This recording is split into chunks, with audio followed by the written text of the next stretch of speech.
MBBS in just 16 lakhs. Kyrgyzstan, Central America, Russia, Georgia. Orbit Global Education.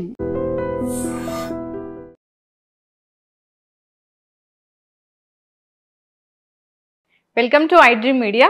So జనరల్గా పెరుగు curd మంచిదే అని చెప్తూ ఉంటారు. తీసుకుంటే కనుక చాలా రకాల ఆరోగ్య లాభాలు కలుగుతాయి, గట్ హెల్త్ కూడా బాగుంటుందని చెప్తూ ఉంటారు. పెరుగు తీసుకోవడం వల్ల మనకు ప్రత్యేకంగా కలిగే ఆరోగ్య లాభాలు ఏంటి, ఏ విధంగా తీసుకోవాలి, ఏ టైంలో తీసుకోవాలి, వివరాలు తెలుసుకుందాం. మనతో పాటు ఉన్నారు ప్రముఖ vegetable therapist and sun spiritual society founder Vikramaditya Guruji గారు. గురూజీ నమస్తే అండి. సూర్యోస్మితల్లి. గురువుగారు, పెరుగు మంచి ప్రోబయోటిక్ తీసుకోవాలి ఇలా చెప్తూ ఉంటారు. పెరుగుని వేడివేడి అన్నంలో తీసుకోకూడదు, నైట్ పూట తీసుకోకూడదు ఇలా కూడా చెప్తూ ఉంటారు. పెరుగు నుంచి మనకు ఆరోగ్య లాభాలు కలగాలంటే ఏ టైంలో తీసుకోవాలి, అందరూ తీసుకోవచ్చా, ఎంత క్వాంటిటీ ఆఫ్ తీసుకోవాలి? భారతీయ అంటే సనాతన ఆహార విధానంలో పెరుగుకి చాలా పెద్దపీట వేయబడింది.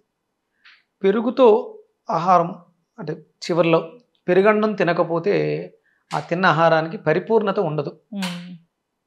ఇది మనకి సాంప్రదాయ విధానం చెప్పుతుంది. కంపల్సరీ నువ్వు ఎంత తిన్నా చివరిలో ఒక ముద్ద కనీసం పెరుగుతో తినాలి, ఇది శాస్త్రం.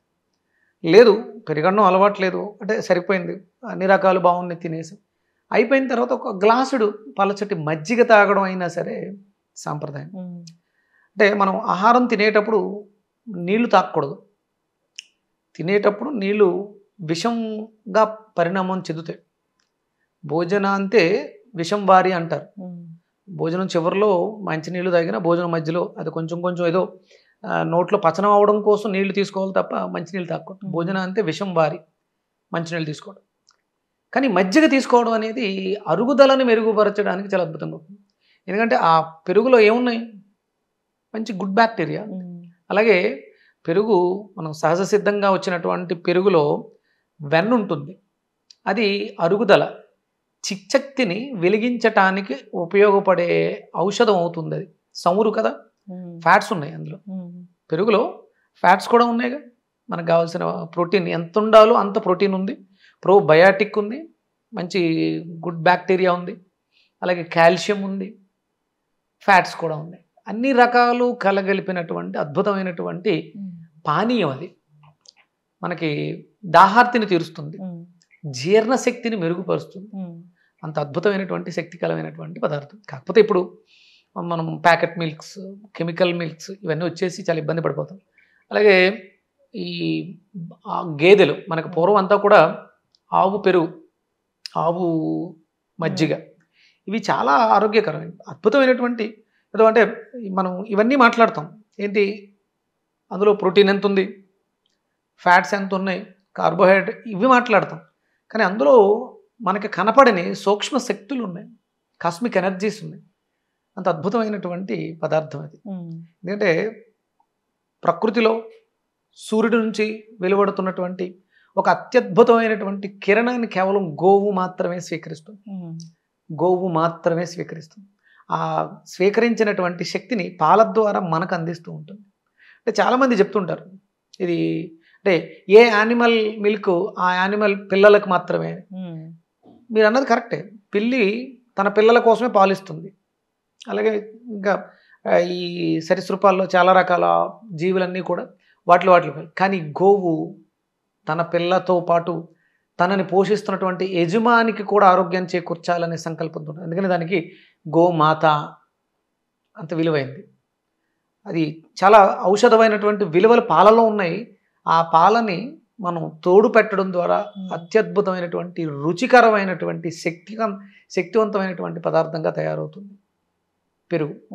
ఆ పెరుగుతో మనం భోజనంలో సంతృప్తి ఏర్పడుతుంది, ఫుల్ఫిల్మెంట్ ఉంటుంది. లేకపోతే ఎంత తిన్నా ఇంకా తినాలనే క్రేవింగ్స్ ఉంటాయి.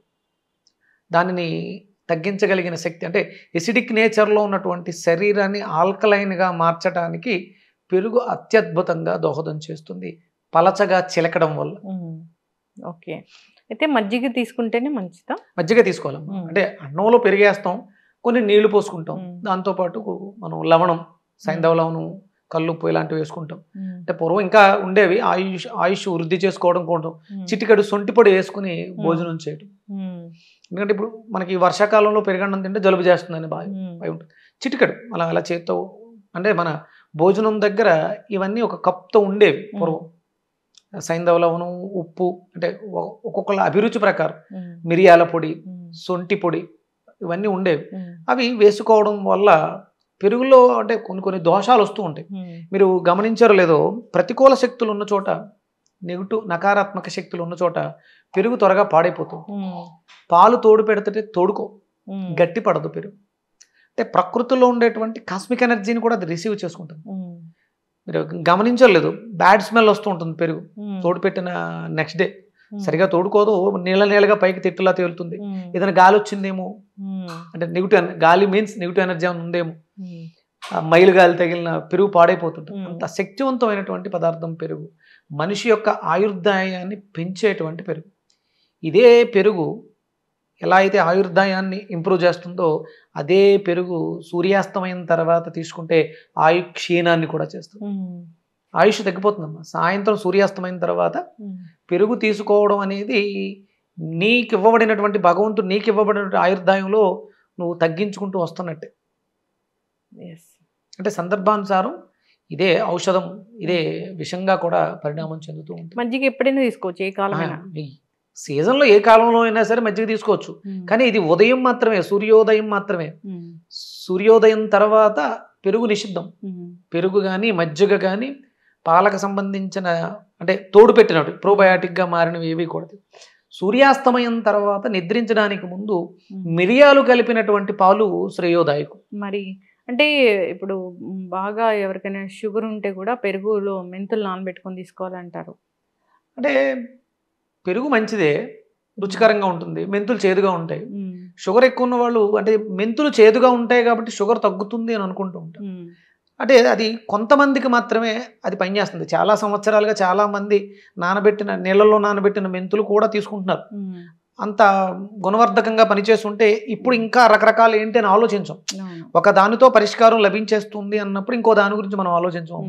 లేదు కాబట్టి ఆ మెంతులు తర్వాత కాకరకాయ వచ్చింది, కాకరకాయ తర్వాత చాలా రకాలు వచ్చింది. కానీ ఎక్కడా దీనికి ఎండ్ దొరకట్లేదు. అంటే మనిషికి మనస్తత్వానికి వైద్య విధానం అనేది మారుతూ ఉంటుంది. అందుకనే వైద్యుడు అన్నారు. అంటే కొన్ని రకాల దీర్ఘకాలికమైనటువంటి రోగాలు వచ్చినప్పుడు 85% మీరు మీ రోగాలను నయం చేసుకోవచ్చు. 85%. ఒక 15% రోగాలు నయం చేయాలంటే కొంచెం ప్రావీణ్యత ఉండాలి, సాధకులై ఉండాలి. ఏదో పుస్తకాలు చదివేసినంత మాత్రాన 4-5 ఏమంటారు మెడికల్ టెర్మినాలజీ మాట్లాడినంత మాత్రాన వైద్యులు అయిపోరు. డయేరియా వచ్చినప్పుడు కూడా పెరుగు వాడతారా? ప్రోబయాటిక్ అంటే మన బాడీలో గుడ్ బ్యాక్టీరియా లేకపోతే వచ్చేటువంటి ప్రాబ్లమ్స్ ఎదుర్కోవడానికి పెరుగు అత్యుత్తమైనటువంటి ఔషధం. చాలా అద్భుతమైనటువంటి ఔషధ గుణాలు ఉన్నాయి. అది ఆహారంతో కలిసినప్పుడు ఆహారమే ఔషధం అవుతుంది కాబట్టి మనకు అద్భుతమైనటువంటి పోషకాలను ఇస్తుంది. దాన్ని అంటే కేవలం ఒక పెరుగుని చిలకడం అనేది ఒక పెద్ద ప్రక్రియ. ఒక చెక్క కవ్వాన్ని పెట్టి దాన్ని clock wise anti clock wise తిప్పడం వల్ల మరింత శక్తివంతంగా తయారవుతుంది. అందులో కంటికి కనపడని ఆయిల్ ఉందిగా పెరుగులో, దాన్ని దేని ద్వారా బయటకు తీస్తున్నాం? చిలకడం అనే ఒక ప్రక్రియ. ముందుకి వెనక్కి చిలకడం ద్వారా లోపల ఉన్నటువంటి, అంటే ఇంకొకటి ఏదో ప్రవేశించి ఈ రెండింటిని విడగొట్టింది. మనకు చాలా శక్తివంతమైనటువంటి పదార్థం. ఏదో అంటే మనం తొలిపేసుకోవడం కాదు, చిలకాలి. ఆ చిలకడం వల్ల కాస్త ఎనర్జీస్ అన్నీ కూడా అందులో యాడ్ అవుతాయి. ఒకసారి క్లాక్ వైజ్ తిప్పినప్పుడు పైన ఉన్న ఎనర్జీ కిందకి దిగుతుంది, యాంటీ క్లాక్ వైజ్ తిప్పినప్పుడు దాంట్లో స్ప్రెడ్ అవుతుంది. ఇది ప్రక్రియ నిరంతరంగా జరిగి, అంటే మనకు వెన్న కావాలనుకున్నప్పుడు బాగా ఎక్కువసేపు చిలుకుతుంది. తాగడానికి కావాలనుకున్నప్పుడు నార్మల్గా 4-5 సార్లు చిలకాలి కంపల్సరీ. చిలకడం వల్ల చెక్క కవ్వం వేసుకుని అది మరింత ఔషధంగా మారుతుంది. దాంట్లో కొంచెం దోరగా వేయించినటువంటి జీలకర్ర, కొంచెం సైంధవ లవణం, 2 కరివేపాకులు అబ్బలేస్తే అద్భుతమైనటువంటి బటర్ మిల్క్ చాలా అద్భుతంగా ఉంటుంది. చక్కగా చెప్పారు గురూజీ.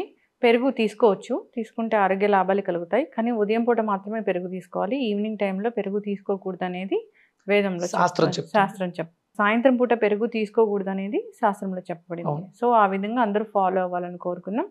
పెరుగు అన్ని విధాలా మంచిది. పెరుగులో మెంతులు కలుపుకొని తీసుకుంటూ ఉంటారు. సో పెరుగులో గ్యాస్ట్రిక్ బాగా ఎక్కువగా ఉన్న వాళ్ళు మెంతులు వాడకూడదమ్మా. ఎసిడిటీతో సఫర్ అయ్యే వాళ్ళు మెంతులు వాడకూడదు, ఓకే. మిగతా వాళ్ళు వాడుకోవచ్చు. అంటే ఇవి తెలియాలి, అంటే వస్తువు యొక్క గుణాన్ని బట్టి అది ఎప్పుడు వాడాలో తెలియాలి. అలాగే చాలామంది వెల్లుల్లిపాయలు తినేయాలి అంటారు, నమలాలి, వాటి వల్ల కూడా గ్యాస్ట్రిక్ ఇష్యూస్ పెరుగుతాయి.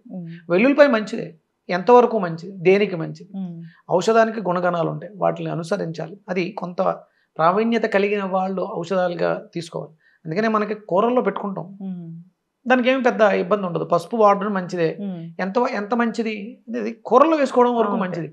మంచిది కదా అని చెప్పేసి అని పాలలో ఎక్కువ కలుపుకుని తాగితే మోషన్ టైట్ అయిపోతుంది, ఇబ్బంది అయిపోతుంది. ఏదైనా ఔషధమే పరిమాణంలో వాడాలి, దానికి ప్రావీణ్యత కావాలి, దానికి సాధన కావాలి. ఎవరు పైనుంచి ఊడిపడం, రెగ్యులర్గా ప్రతిదీ చూస్తూ సాధన చేస్తూ ఉంటే ఎవరికి వాళ్ళే 85% మీకు వచ్చే రోగాలకి మీరే డాక్టర్. దాని తర్వాత మాత్రమే మీకు ప్రత్యేకమైన నైపుణ్యం కలిగినటువంటి సాధకులు కావాలి. చక్కటి ఇన్ఫర్మేషన్ గురూజీ. సో వంటిల్లే ఔషధశాల, దాంట్లో ఉండే ప్రతి వస్తువు కూడా మనకు ఆరోగ్యాన్ని కలిగించేదే, కానీ ఎట్లా వాడుకోవాలనే దాని మీద కూడా అవగాహన ఉండాలి. ఎక్కువగా మాత్రం వాడుకోవడం. నెయ్యి గురించి కొన్ని రోజుల వరకు తినాలి అన్నారు, కొన్ని రోజులు తినకూడదు అన్నారు, మళ్ళీ ఇప్పుడు తినొచ్చు అని చెప్పారు. నెయ్యి తింటే కొలెస్ట్రాల్ పెరుగుతుంది అనే వాళ్ళు ఉన్నారు. సో అంటే నెయ్యి తింటే నిజంగానే కొలెస్ట్రాల్ అనేది పెరుగుతుందా? ఎంత క్వాంటిటీ ఆఫ్ నెయ్యి తింటే మనం ఆరోగ్యంగా ఉంటాం? నెయ్యిలో కూడా ఆవు నెయ్యి, గేదె నెయ్యి ఇలా ఉంటాయి కదా, ఏది మంచిది? కొన్ని దశాబ్దాల క్రితం అంటే 1940s ముందు భారతదేశంలో ఒకే ఒక్క నెయ్యి ఉండేది, ఒకే ఒక్క నెయ్యి, అంతే. 100 రకాలు ఏమీ లేవు ఇక్కడ. అప్పుడు భారతదేశంలో జనాభా 30 కోట్లు. స్వతంత్రం రావడానికి పూర్వం భారతదేశ జనాభా 30 కోట్లు. అప్పుడు ఉన్నటువంటి సంపద, పశు సంపద 130 కోట్లు. 30 కోట్లకి 130 కోట్లకి ఎంత ఉందమ్మా వ్యత్యాసం? పశువులే ఎక్కువగా ఉండేవి, అంటే వాటి మీద ఆధారపడే మన జీవన విధానం అంతా వెళ్ళేది. అప్పుడు అంటే ఇప్పట్లాగా విపరీతంగా టీలు తాగటం, అంటే మిల్క్ ప్రోడక్ట్స్ ఎక్కువ యూజ్ చేసుకోవడానికి ఈ పన్నీర్లు ఇవి ఏమీ లేవు. పాలు, తర్వాత పెరుగు, మజ్జిగ, వెన్న, నెయ్యి, ఇవే ఎక్కువగా మనకి పౌష్టికాహారంగా వాడేవారు అప్పట్లో.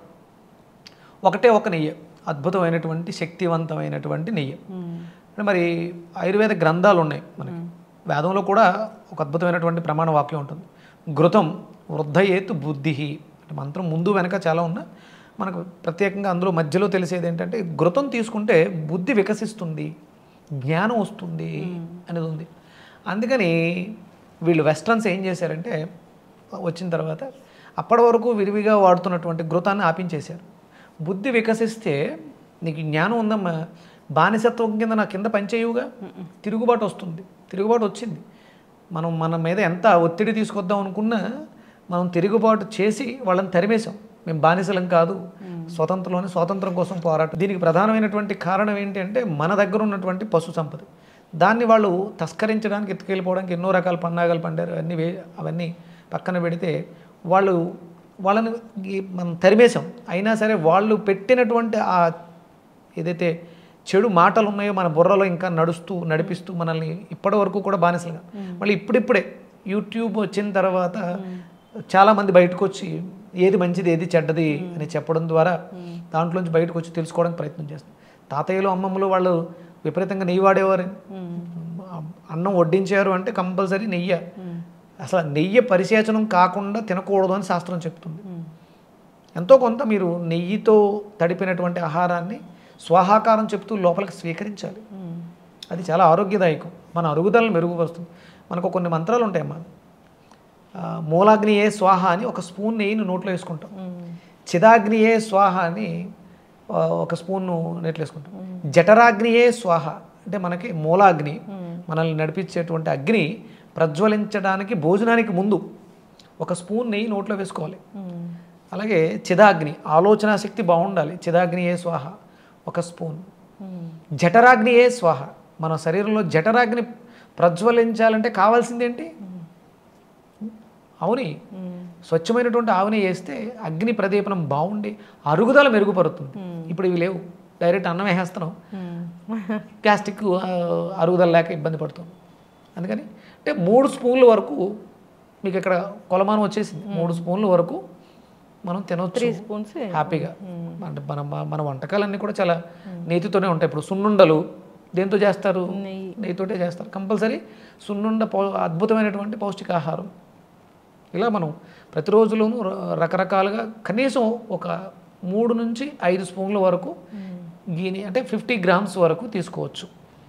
ఒక 25 గ్రామ్స్ తీసుకోవచ్చు హెల్దీ ఆరోగ్యంగా. ఇది బయట పనులు చేస్తూ మన జీవన విధానంలో పొద్దుటే లెగిసి వ్యవసాయం పనులు కావచ్చు, ఏ పనైనా పనికి వెళ్ళేటువంటి వాళ్ళు ఆరోగ్యకరంగా ఉంటూ నడిచి ఎక్కువ తిరిగేవాళ్ళు 25 ml వరకు గీ తీసుకోవాలి కూడా.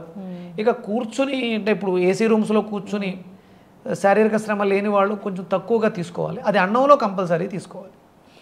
అలాగే చిన్నపిల్లలు, అంటే వాళ్ళు తల్లిపాలు తీసుకుని పెరిగారు, అందులో కూడా అద్భుతమైనటువంటి పోషకాలు ఉంటాయి.